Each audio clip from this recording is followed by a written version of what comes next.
السلام علیکم ورحمۃ اللہ وبرکاتہ۔ ان الحمد للہ نحمده ونستعینه ونستغفره ونؤمن به ونتوکل علیہ ونعوذ باللہ من شرور انفسنا ومن سیئات اعمالنا من يهده الله فلا مضل له ومن يضلل فلا هادي له واشهد ان لا اله الا الله وحده لا شريك له واشهد ان محمدا عبده ورسوله اما بعد يا ايها الذين امنوا اتقوا الله حق تقاته ولا تموتن الا وانتم مسلمون يا ايها الناس اتقوا ربكم الذي خلقكم من نفس واحدة وخلق منها زوجها وبث منهما رجالا كثيرا ونساء واتقوا الله الذي تساءلون به والأرحام إن الله كان عليكم رقيبا يا أيها الذين آمنوا اتقوا الله وقولوا قولا سديدا يصلح لكم أعمالكم ويغفر لكم ذنوبكم ومن يطع الله ورسوله فقد فاز فوزا عظيما فإن خير الحديث كتاب الله وخير الهدي هدي محمد صلى الله عليه وسلم وشر الأمور محدثاتها وكل محدثة بدعة وكل بدعة ضلالة وكل ضلالة في النار وقال الله تبارك وتعالى تعاونوا على البر والتقوى ولا تعاونوا على الإثم والعدوان واتقوا الله إن الله شديد العقاب رب اشرح لي صدري ويسر لي أمري واحلل عقدة من لساني يفقهوا قولي اللهم أرنا الحق حقه وارزقنا اتباعه وأرنا الباطل باطلا وارزقنا اجتنابه آمين يا رب العالمين۔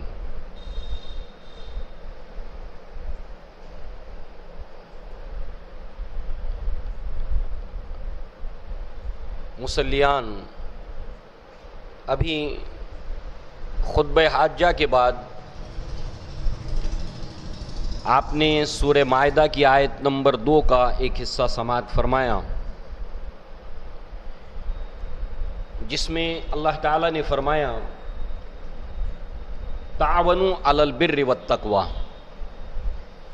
کہ نیکی کے کاموں میں، تقوی کے کاموں میں، بھلائی کے کاموں میں ایک دوسرے کا تعاون کرو، ایک دوسرے کا کوآپریشن کرو، ایک دوسرے کے ساتھ سہکاریہ کرو، سپورٹ کرو۔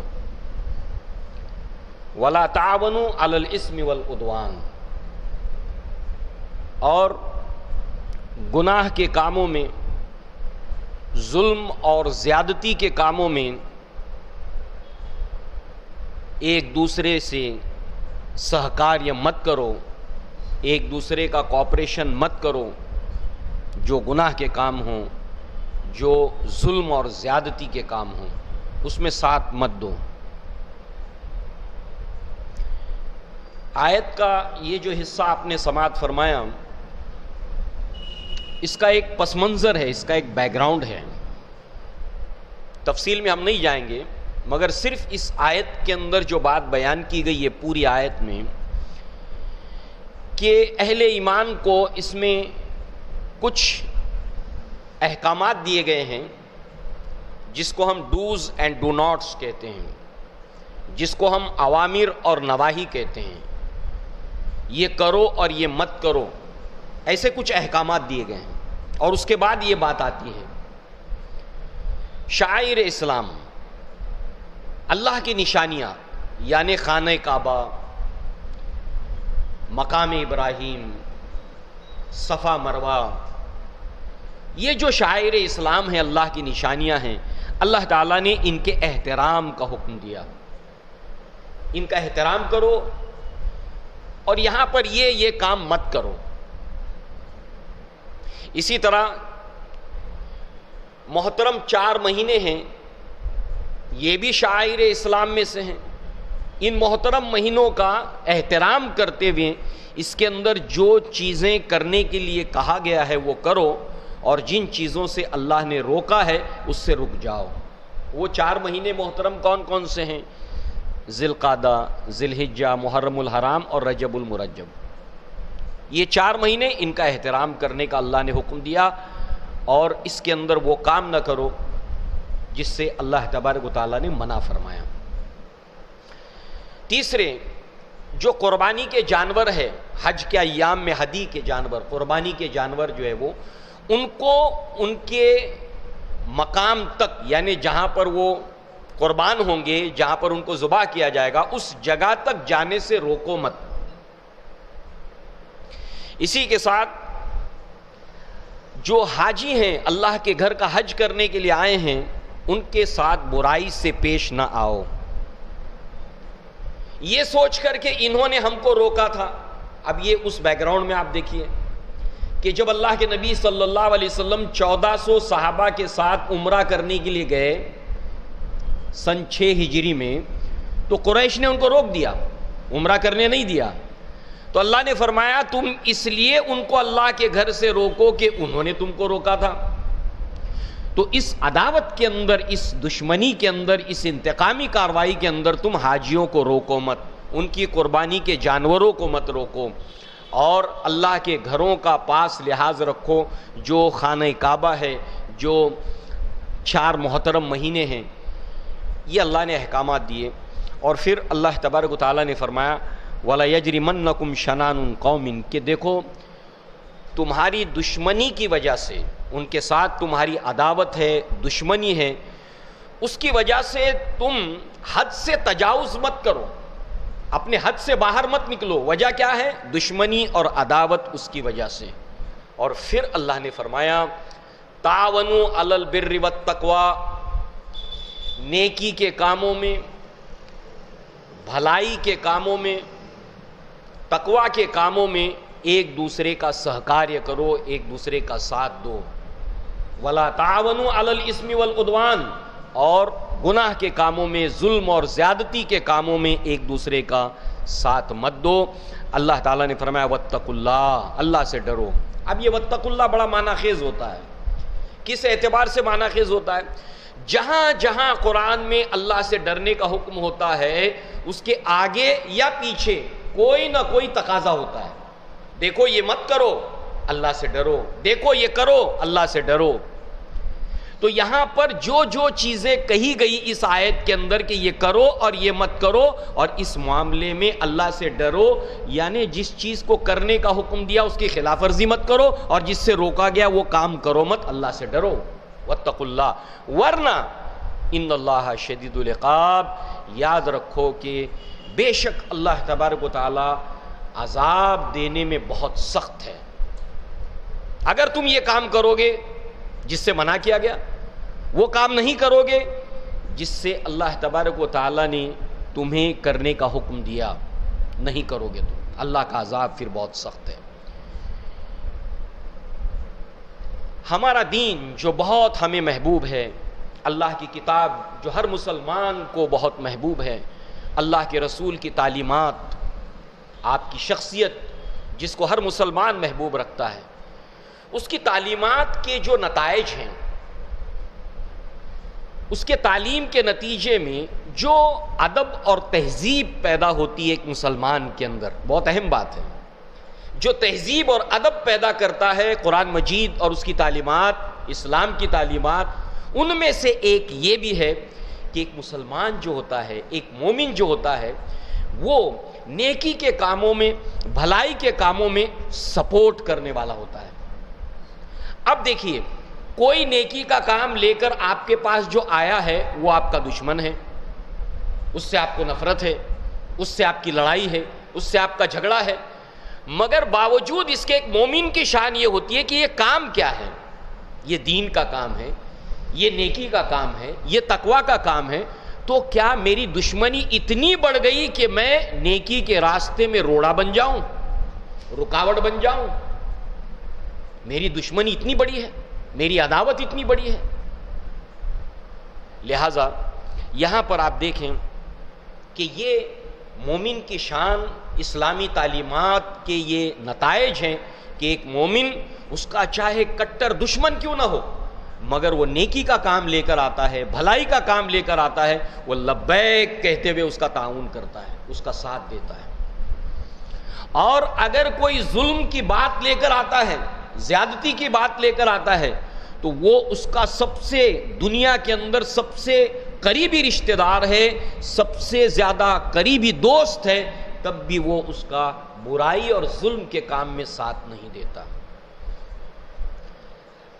یہاں پر جس چیز کو اللہ نے کرنے کا حکم دیا اور جس چیز سے روکا، تعاون اور عدم تعاون، کوآپریشن اینڈ نان کوآپریشن، سہکاریہ اور اسہکاریہ، یہ جو ایک کرنے کا اور ایک نہ کرنے کا اللہ تبارک و تعالیٰ نے یہاں پر ہمیں حکم دیا ہے،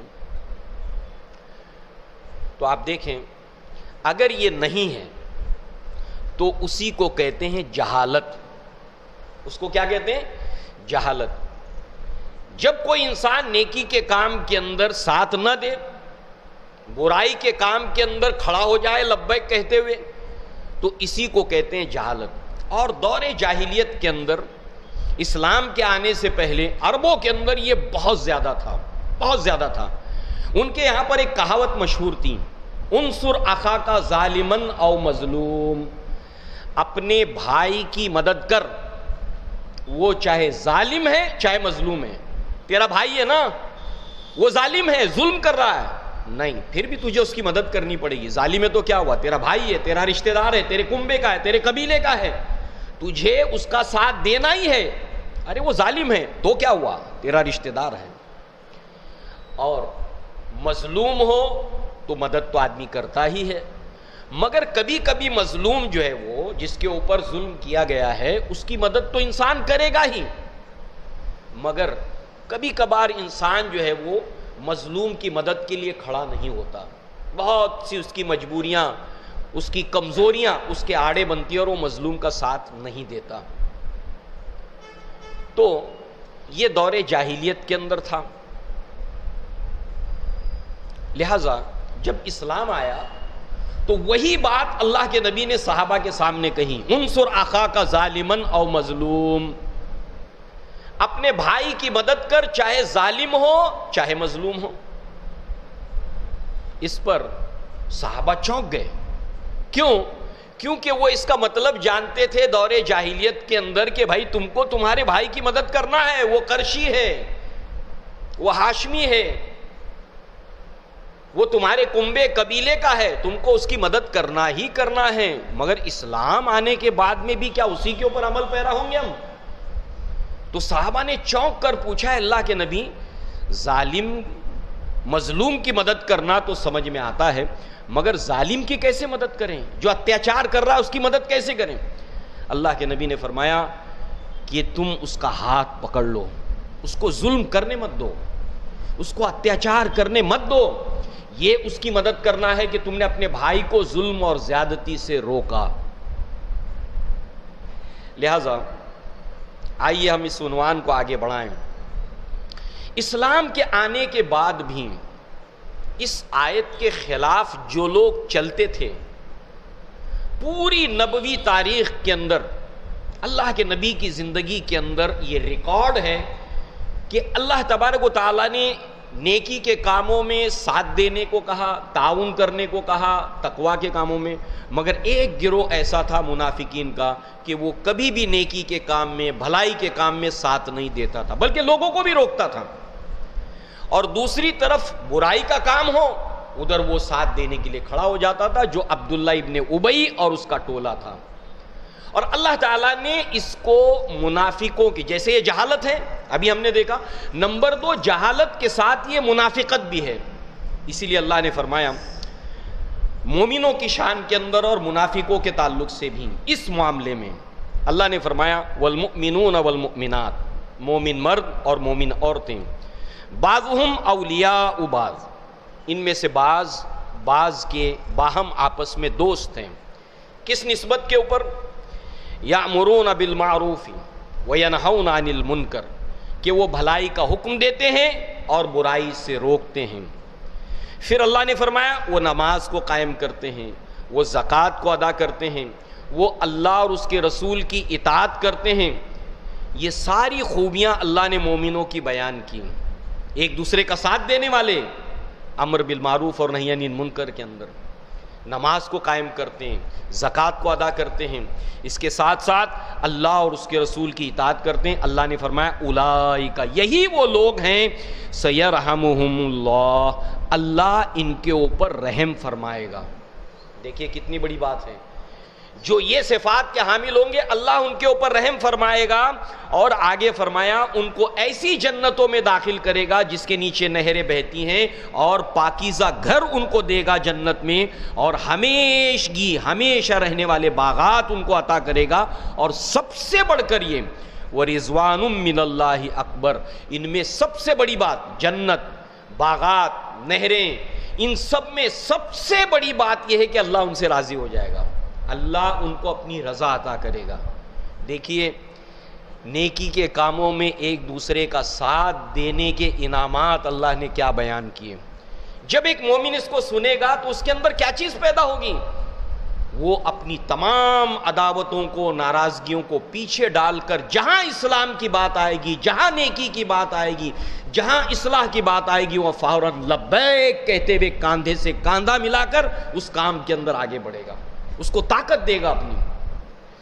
جہاں پر اللہ تعالیٰ نے یہاں پر مومنوں کی شان بتائی ہے، وہاں پر اللہ نے منافقوں کے بارے میں بتایا، والمنافقون والمنافقات، منافق مرد اور منافق عورتیں، بعضهم من بعض، یہ اولیاء، بعضهم من بعض، یہ باہم آپس میں بعض ایک دوسرے کے دوست ہیں۔ یہ کیا کرتے ہیں؟ یامرون بالمنکر، یہ حکم دیتے ہیں منکر اور برائی کا، ظلم کا اور گناہ کا حکم دیتے ہیں، برے کاموں کے اندر ایک دوسرے کو جمع کرتے ہیں، برے کاموں کے اندر ایک دوسرے کا ساتھ دیتے ہیں، وینہون عن المعروف، اور اچھے کاموں سے روکتے ہیں، نیکی کے کاموں سے روکتے ہیں، ویقبضون ایدیہم، اور یہ اپنے ہاتھوں کو روک کے رکھتے ہیں۔ ہاتھوں کو کس چیز سے روک کے رکھتے ہیں؟ اللہ کی راہ کے اندر اس وقت خرچ کی ضرورت ہے، انفاق فی سبیل اللہ، تو یہ خرچ نہیں کرتے، اپنے ہاتھوں کو باندھ کے رکھتے ہیں۔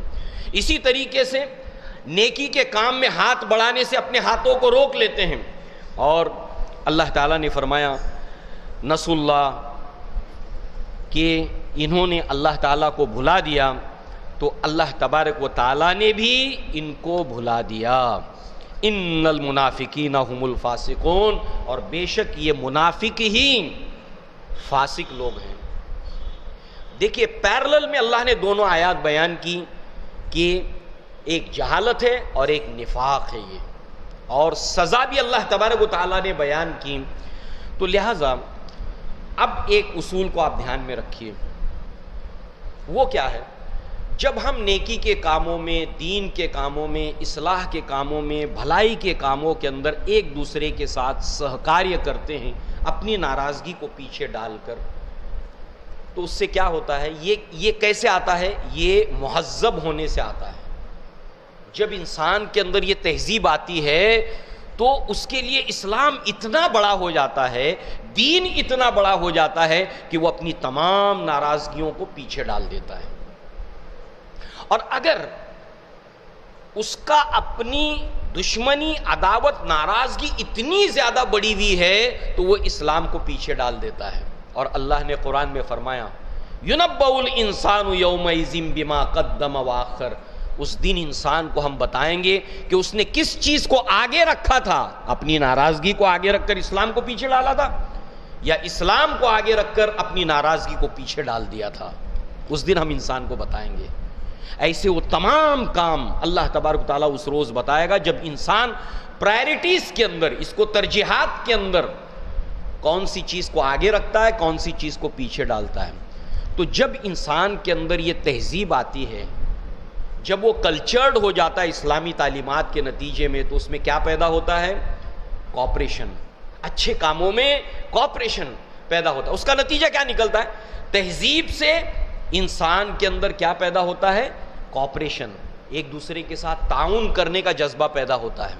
اور جب ایک دوسرے کے اندر ایسے 10 میں 15 میں 20 میں 100 میں 1000 میں جب کوآپریشن کا جذبہ پیدا ہوتا ہے تو جانتے کیا ہوتا ہے؟ ادھار، عروج شروع ہوتا ہے قوم کا، خاندان کا، قبیلے کا، ان کا دنیا میں اللہ تعالیٰ ان کو اوپر اٹھانا شروع کرتا ہے۔ اب اگر میں آپ سے سوال پوچھوں کہ آج امت پستی کی طرف کیوں جا رہی ہے، اس کے بہت سے اسباب کے اندر ایک بہت بڑا سبب وہ یہ ہے کہ جہاں کہیں نیکی کا کام ہو وہاں پر وہ ساتھ دینے کو تیار نہیں ہوتے، جبکہ اللہ نے حکم دیا۔ اس کا مطلب کیا ہوا؟ اس کا مطلب یہ ہوا کہ ان کے اندر یہ تہذیب، یہ کلچر پیدا نہیں ہوا۔ یہ اس لیے شاید نہیں پیدا ہوا کہ ان تک یہ بات پہنچی نہیں، یا اگر پہنچی تو ان کی ناراضگی اتنی بڑی ہے کہ وہ کسی طرح سے کمپرومائز کرنا ہی نہیں چاہتے۔ اب دیکھیں آگے ہم بڑھتے ہیں اس عنوان کو لیتے ہوئے، اسلام کے اندر تعاون اور عدم تعاون کا تصور کیا ہے، کوآپریشن اور نان کوآپریشن کا کانسیپٹ کیا ہے۔ دیکھیے ایک روایت ہے، ابھی مدینہ دارمی رضی اللہ عنہ وہ اس کے راوی ہیں، مگر اس روایت سے پہلے ایک بات ہم سنتے چلیں، وہ کیا ہے؟ اللہ کے نبی نے جتنی قیامت کی نشانیاں بیان کی، قیامت سے پہلے یہ چیزیں ظاہر ہوں گی، اس کے اندر اللہ کے نبی صلی اللہ علیہ وسلم نے فرمایا کہ اسلام کے اوپر چلنا مشکل ہو جائے گا، اتنا مشکل ہو جائے گا جیسے ہاتھ کے اوپر انگار کو لینا۔ کیوں مشکل ہو جائے گا؟ اس لیے کہ اسلام کے بالمقابل غیر اسلامی طاقت اتنی جڑ پکڑے گی، اتنا زور پکڑے گی کہ اسلام کے اوپر چلنا مشکل ہو جائے گا۔ تو پھر اسلام کے بالمقابل طاقتور جو چیزیں ہیں جس نے اسلام کے اوپر چلنا مشکل بنا دیا ہے، تو ایسی صورت کے اندر اسلام کو وہ قوت کیوں نہیں ملی؟ اس کے اسباب کیا کیا ہیں؟ اس کے اسباب میں سے یہ ایک سبب ہے کہ اس کے ماننے والے نیکی کے کاموں میں، بھلائی کے کاموں میں ایک دوسرے کا ساتھ نہیں دیتے۔ معلوم کیا ہوا؟ اسلام کو کمزور کرنے میں سب سے پہلے کس کا رول ہے، سب سے پہلے کس کا ہاتھ ہے؟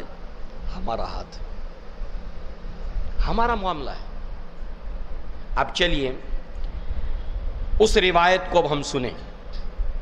اللہ ایک اور پیشن گوئی اللہ کے نبی صلی اللہ علیہ وسلم کی ہم سنیں۔ اللہ کے نبی صلی اللہ علیہ وسلم نے فرمایا کہ اس امت کے اوپر قیامت سے پہلے ایسا وقت آ کر رہے گا جب لوگ برائی کا حکم دیں گے، اور ابھی ہم نے سنی آیت سورہ برات کی، منافق برائی کا حکم دیتے ہیں اور بھلائی سے روکتے ہیں۔ اس امت کے اوپر ایک ایسا وقت آئے گا کہ لوگ برائی کا حکم دیں گے اور بھلے کاموں سے روکیں گے۔ اس پر صحابہ کرام چونک گئے کیونکہ وہ سوچ بھی نہیں سکتے تھے، اس کے بارے میں تصور نہیں کر سکتے تھے۔ پوچھا اللہ کے نبی ایسے ہو جائے گا؟ فرمایا ہاں، قیامت سے پہلے ایسا ہو کر رہے گا۔ یہ اللہ کے نبی صلی اللہ علیہ وسلم نے نشانی بتائی قیامت کی۔ اب آئیے اس روایت کی طرف۔ ابو مدینہ دارمی اس کے راوی ہیں، کہتے ہیں کان الرجلان من اصحاب النبی صلی اللہ علیہ وسلم اذا التقیا لم يتفرقا لم يفترقا حتى يقرأ احدهما على الاخر سورة العصر والعصر ان الانسان لفی خسر الا الذين آمنوا وعملوا الصالحات وتواصوا بالحق وتواصوا بالصبر ثم يسلم احدهما على الاخر۔ ابو داؤد کے اندر یہ روایت ہے، کتاب الزہد کے اندر، اور البانی رحمہ اللہ اس کو سلسلۃ الصحیحہ میں لائیں، اس کو صحیح قرار دیا۔ کیا کہتے ہیں کہ اللہ کے نبی صلی اللہ علیہ وسلم کے دو صحابہ جیسے آپس میں ملتے تھے، جیسے آپ جا رہے ہیں، گھر سے نکلے، سامنے سے آپ کا دوست آیا، ملاقات ہو گئی، آتے جاتے دوستوں سے ملاقات ہوتی ہے، رشتہ داروں سے ملاقات ہوتی ہے، السلام علیکم، وعلیکم السلام ہوتا ہے، خیر خیریت ہوتی ہے۔ تو ایسے صحابہ کرام، اللہ کے نبی کے صحابہ کرام میں سے دو صحابہ کرام کی جب کبھی بھی ملاقات ہوتی تھی، کان الرجلان من اصحاب النبی صلی اللہ علیہ وسلم اذا التقیا لم یفترقا، تو جب ان کی ملاقات ہوتی تو وہ دونوں اس وقت تک الگ نہیں ہوتے تھے، ایک دوسرے سے الگ نہیں ہوتے تھے جب تک کہ ان دونوں میں سے ایک یہ سورۃ العصر شروع سے لے کر آخر تک سنا نہیں دیتا تھا۔ پھر اس کے بعد جو دوسرا ہے وہ سلام کہہ کر پھر الگ ہوتے تھے، یعنی اس سورت کو ایک دوسرے کو یاد دلاتے تھے۔ اور جانتے ہیں سورت کب نازل ہوئی؟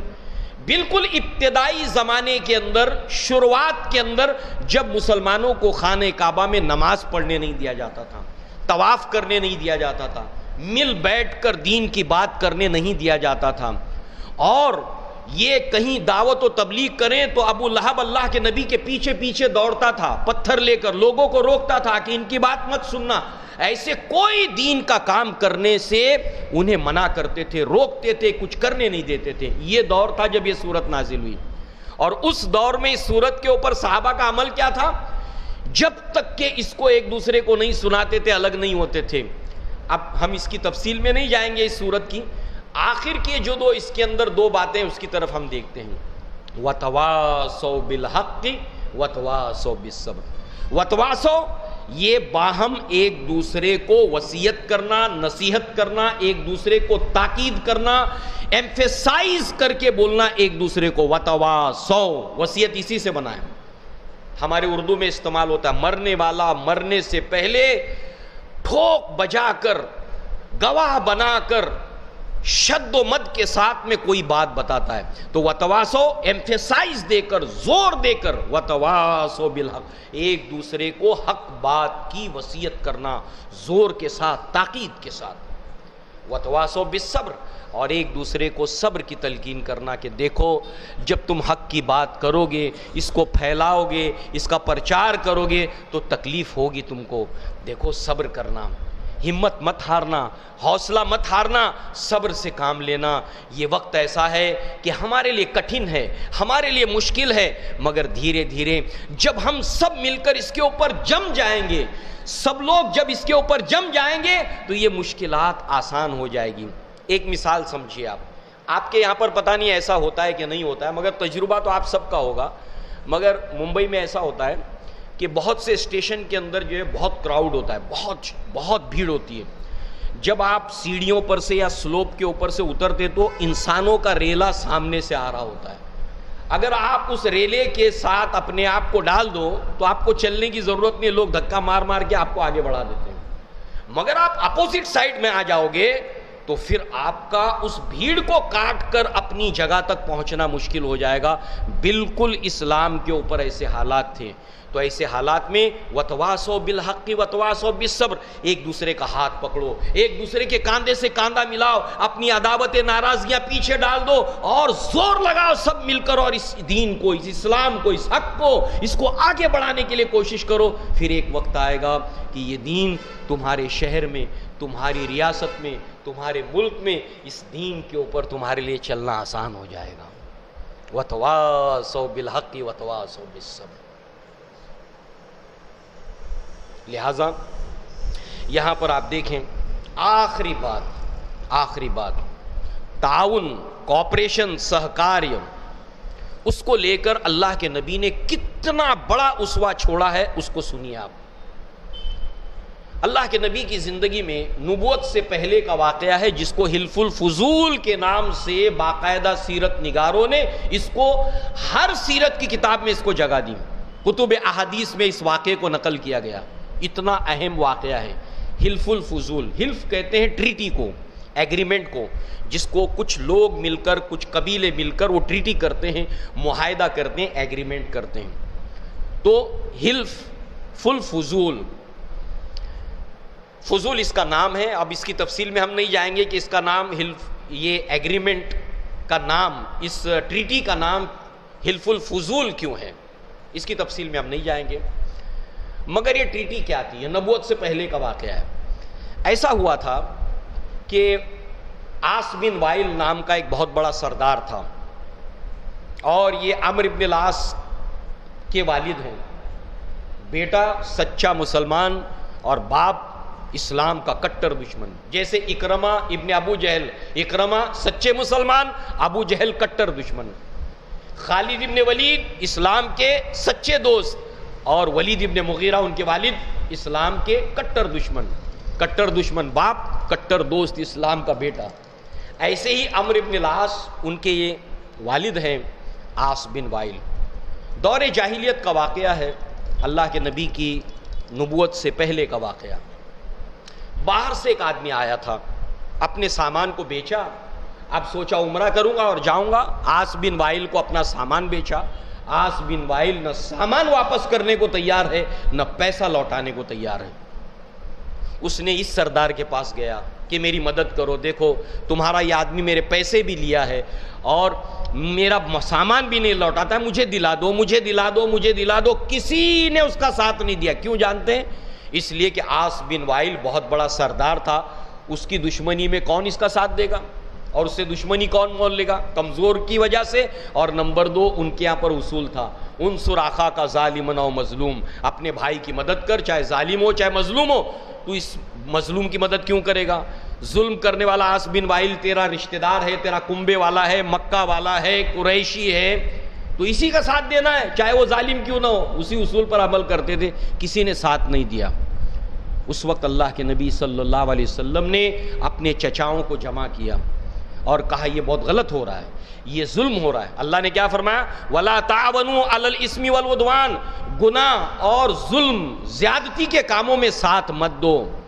اور ہوا یہ کہ یہاں پر اپنے چچاؤں کو جمع کیا اور دوسرے قبیلے کے بڑے بڑے سردار جمع ہوئے اور وہاں پر یہ ٹریٹی ہوئی، وہاں پر ایک ایگریمنٹ ہوا، سب نے اس کے اوپر دستخط کی اور رضامندی ظاہر کی کہ جب تک کہ ہررا پہاڑ موجود ہے، پہاڑ اپنی جگہ سے نہیں ہلتا نا، جب تک کہ پہاڑ اپنی جگہ یہ ہررا موجود ہے اور جب تک کہ سمندر کا نام لیا، احمر کے اندر پانی کا ایک قطرہ موجود ہے، اس وقت تک یہ ٹریٹی باقی رہے گا کہ کوئی بھی مظلوم ہو، چاہے مکہ کا ہو چاہے مکہ سے باہر سے کیوں نہ آیا ہو، ہم سب مل کر ایک ہاتھ بن جائیں گے۔